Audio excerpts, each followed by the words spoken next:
नमस्कार, आप देख रहे हैं जम्मू तवी न्यूज। मैं हूं आपके साथ रिचा चन्ना। सब जानते हैं पिछले 2 दिनों से जो मेडिकल एम्प्लॉइज है उनकी हड़ताल है और ये भी आपको बता दें कि दरअसल 2.5 दिन के वेतन का पूरा मामला है। बहुत सारे ऐसे एम्प्लॉइज हैं जिनका 2.5 दिन का वेतन पहले मिला करता था, लेकिन अब नहीं मिलेगा। ये फैसला सरकार ने किया है। लेकिन इसी को इशू को लेकर जो है आप पीछे भी प्रदर्शन किए गए थे, स्ट्राइक की गई थी और अब 2 दिनों से भी लगातार ये स्ट्राइक जारी है। और फिलहाल अब ये चेतावनी भी दी गई है कि अगर 4 बजे तक अगर इनका मसला हल नहीं हुआ तो ये 72 घंटे की स्ट्राइक आगे करेंगे। लेकिन सवाल ये है कि ओपीडी जो है वो प्रभावित हुई है। पर्ची जो है वो काउंटर पर नहीं मिल रही है। हालांकि फिर बता दें कि इमरजेंसी को इस स्ट्राइक से बाहर रखा गया है, यानी कि इमरजेंसी बहाल है, वो चल रही है। लेकिन ओपीडी में भी बहुत सारे मरीज आते हैं। लेकिन जब उन्हें पर्ची ही नहीं मिलेगी तो ओपीडी में क्या होगा। तो आप जानते हैं कि पिछले 2 दिनों से अब ये ओपीडी लगभग बंद ही है।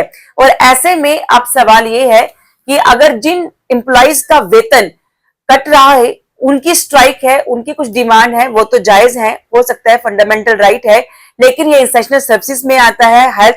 लेकिन क्या ऐसे में स्ट्राइक पर जाना सही है? लेकिन दूसरा सवाल बड़ा ये है कि जिन एम्प्लॉइज को मिल रही है आखिरकार वो स्ट्राइक पर क्यों है? क्यों? लोगों का कसूर क्या है? क्यों लोगों को प्रभावित किया जा रहा है? इस पर हम कानूनी तौर पर क्या हो सकता है बातचीत करेंगे कि सरकार अगर चाहे तो किस तरह से सख्ती बरत सकती है बातचीत के अलावा।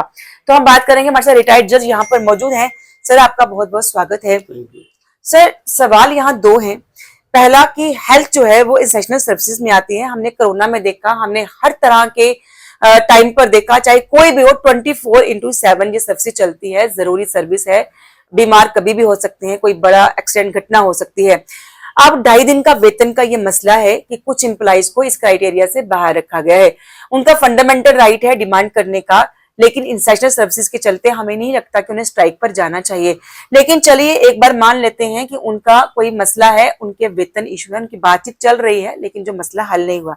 लेकिन जिन एम्प्लॉइज को ये 2.5 दिन का वेतन मिल रहा है, आगे भी जारी रहेगा, जिनका नहीं कट रहा, वो स्ट्राइक पर क्यों है? जिनकी वजह से पब्लिक सफर कर रही है। हमने 2 दिन देखा ओपीडी बंद है, लोग बाहर से आ रहे हैं, उन्हें जानकारी नहीं है, अवेयरनेस की भी कमी है। तो लोगों का क्या कसूर है? कानूनी तौर पर क्या हो सकता है इसे? देखिए, जो आपने कहा ना कि तो गो ऑन स्ट्राइक इम्प्लाइज, उसका भी एक जाब्ता है, प्रोसीजर है, उसका नोटिस है। और अगर आपने कहा फंडामेंटल राइट है, तो फंडामेंटल राइट कहाँ इन्फोर्स होते हैं? इन्फोर्सेबल राइट है लॉ कोर्ट से, कॉन्स्टिट्यूशनल कोर्ट से, हाई कोर्ट है, सुप्रीम कोर्ट। तो वो अगर कोई गलत तौर पे 2.5 दिन का जो वेतन आपने कहा कटा है किसी का, तो ये लोग जो हैं, ये इनकी यूनियन है और यूनियन एक अप्रोच कर सकती है, लीगल रिकोर्स ले सकती है।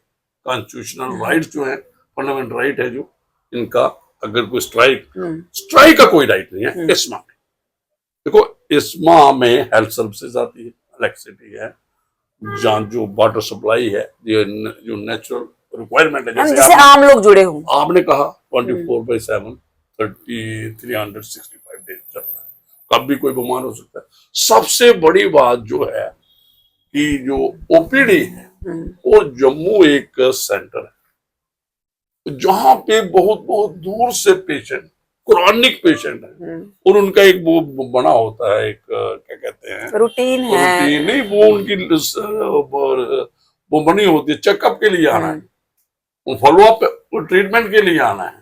तो वो फिर कहीं से कहीं, उधमपुर से, रामनगर से, जम्मू से ही कहीं से गए। और मैं ये और बताऊं कि प्राइवेट प्रैक्टिस जो है, जो हमारे गरीब लोग हैं, जो वो अफोर्ड ही नहीं कर सकते, और जो प्राइवेट डॉक्टर्स की जो फीस है, मुझे नहीं लगता 500 है, कहीं 800 है, वो आम आदमी कहाँ देगा वो भी फीस। और फिर जो लोग जो वाइट कॉलर्ड, जो एसेंशियल सर्विसेज मैं कहूंगा, जे एक देखिए, जो बड़ी सर्विस है ना, जो हेल्थ सर्विसेज है, भगवान मानते हैं, ठीक है, डॉक्टर को भी मानते हैं जो ओपीडी में, लेकिन जो उसके साथ असिस्ट करते हैं उनको भी मतलब वो होना, उनको भी समझना चाहिए कि अपना इंटरेस्ट के लिए 2.5 घंटे की सैलरी के लिए अब लीगल रिकोर्स नहीं अडॉप्ट कर।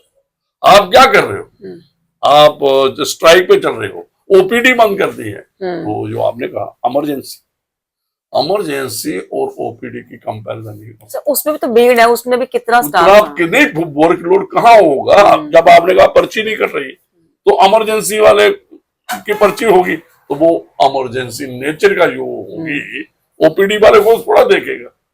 ओपीडी वाले भी आपने देखा क्या हालत है आज की। और ये जो मैंने सुना प्रेस कि हम 72 आवर्स की स्ट्राइक पे चले जाएंगे, ये देखो ये और डेमोक्रेटिक सेटअप है, गवर्नमेंट है, तो जो भी हेल्म ऑफ अफेयर्स के हैं, जो एक यहाँ पे इलेक्टेड गवर्नमेंट है, उसके जो हेल्थ मिनिस्टर है, हेल्थ जो एडमिनिस्ट्रेटिव सेक्रेटरी है, जो प्रिंसिपल है मेडिकल कॉलेज का, ये शुड इंटरवीन और ये जल्दी से जल्दी इसको पब्लिक इंटरेस्ट में, आम आदमी के इंटरेस्ट में इसको लेना चाहिए और जल्दी। अगर देखिए दो बातें हैं, मैं ये बताऊं, अगर ये लोग ऐसा लगता है अपेरेंटली है कि ये जो लोग जा रहे हैं स्ट्राइक पे जा रहे हैं, ये गलत तौर पे है, ये किसने फैसला करना है? एडमिनिस्ट्रेशन। जैसे हमने बात करी, अगर एस्मा की जो इंटरवेंशन है, एप्लीकेबिलिटी, पॉलिटिकल बिल है, एडमिनिस्ट्रेटिव बिल है, तो ये की जा सकती है। अगर ये लोग नहीं मानते हैं तो करना चाहिए, क्योंकि सबसे बड़ी जो है एक जो जनता है, फंडामेंटल राइट की तो स्ट्राइक तो आप बात कर रहे हो, तो यार उनका फंडामेंटल राइट नहीं है जो हेल्थ एंड केयर, वो कौन देखेगा आपको। और खासकर जहां एम्प्लॉय होगा 100, 100, 1000, तो पेशेंट है हजारों में। पर सर इसमें ये भी सवाल है ना कि जिनकी सैलरी कट रही है, चलो एक तरफ से मान ले जाए उनकी कोई डिमांड है, लेकिन जिनकी नहीं भी कट रही है वो काहे स्ट्राइक पर है? उनकी तरफ से ओपीडी क्यों बंद हो? एक बात वो अपनी ड्यूटी क्यों ना करे? देखिए ये जो आपने कहा ना, ये सारा वो होते हैं ना मोर लॉयल देन किंग, ये अपनी एक दराबादी है, यूनियन है, मोनोपोली है। जो आप देखो क्या है, अगर आप इसको अगर गहराई से देखोगे ना, जो बहुत कुछ है जो मेडिकल कॉलेज में विल फाइंड, कैसे वहां पे जो लोग काम करते हैं, कैसे सर्विसेज जो सेंट्रल सर्विसेज हैं कैसे दी जाती है, ये भी आम आदमी को, लेकिन जो दे रहे हैं, जैसे आपने कहा 2.5 दिन की जिनको मिल भी रही है, वो भी ज्वाइन कर रही है, और सभी अस्पतालों में एंजॉयिंग, ये मजा कर रहे हैं, ये स्टैटिस्टिक इसको बोलते हैं, प्लेजर ले रहे हैं। स्ट्राइक में है वो भी हम भी करें, कौन पूछता है? जहां जो एक आप कहते हो टकराव है, जो एक जो जहां पे जो आम आदमी होती है कि एलजी और ये जो सीएम की जो दोनों जो लोग हैं आपस में टकरा, तो ये लोग जो एम्प्लॉय लोग हैं, तो खासकर जो असेंशियल सर्विसेज के एम्प्लॉय हैं, हेल्थ सर्विसेज के हैं, अगर ये वहां स्ट्राइक पे चले जाएंगे और सारा एनार्की कर देंगे हेल्थ सेक्टर को, तो मुझे नहीं लगता फिर ये सिस्टम प्रिवेल करेगा। आप कह रहे हैं कि एस्मा का इस्तेमाल किया जा सकता है, अगर नहीं करना चाहिए, सरकार चाहे करना चाहिए, सरकार के लिए पॉलिटिकल बिल होना चाहिए। 72 की बात करना, इनसे जो इन्होंने जो ये किया है, तो एस्मा का जो एक खतरनाक एप्लीकेबिलिटी है। अगर कोई कोर्ट में इसको लेकर पीएल डालता है, कोई पेशेंट है या कोई, तो क्या कोर्ट इंटरवीन करता है? बिल्कुल इंटरवीन करेगा। ये बहुत अच्छा क्वेश्चन है, मुझे लगता है ये 72 की बात कर रहे हैं ना, तो अगर कोई suo motu chief justice of Jammu and Kashmir, जो chief justice of India can intervene, और वो कर देंगे अगर ऐसा ही रहा। क्योंकि जो इस वक्त जो कहते हैं ना जुडिशियल एक्टिविज्म के जो जज साहब हैं, कोई कोर्ट क्यों नहीं करेगी? अगर आप लोग एम्प्लॉइज को पूरा नहीं, एडमिनिस्ट्रेशन बात कर रही है उनसे, अगर कोई उनकी मांग, तो उनके जो रिप्रेजेंटेटिव हैं उनको बुलाओ, उनके साथ बात करो, कमिटमेंट करो, कुछ टेबल पे बैठो। आपने ओपीडी बंद कर दी और एडमिनिस्ट्रेशन वाला कोई बात ही नहीं चल रही, तो वो थ्रेड पे थ्रेड चल रहे हैं, ऐसा तो नहीं होगा। सफर हो रहा है। जो आपने पीआईएल बात की ना, अगर ऐसा रहा तो रास्ता है चीफ जस्टिस, अगर कोई लेटर भी लिख देगा ना chief justice of Jammu and Kashmir high court, he would interview, क्योंकि वो सबसे पहले देखिए हमारा लीगल सर्विस अथॉरिटी, उसमें भी हेल्थ सर्विस की हम एजुकेट करते हैं लोग, सख्ती बरतना जरूरी है। और ये नहीं है कि हाँ जो एक बार कोई एम्प्लॉयमेंट में आ गया तो वो समझेंगे मेरी तनख्वाह तो मुझे मिल ही जाएगी, मैं स्ट्राइक पे जाऊं, काम करूं नहीं करूं, ऐसा नहीं होना चाहिए।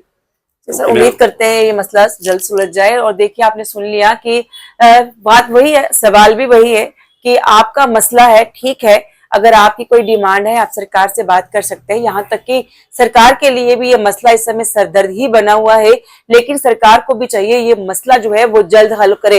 हो सकता है देर सवेर ये हल भी हो जाए, लेकिन इस देर सवेर के बीच अगर कोई आम आदमी पिसा या किसी के परिवार के किसी सदस्य को कुछ हुआ तो उसकी जवाबदेही आखिरकार किसकी होगी। कैमरामैन नवीन सुरन के साथ ऋचा चन्ना, जम्मू। ओ जा अखिल जी।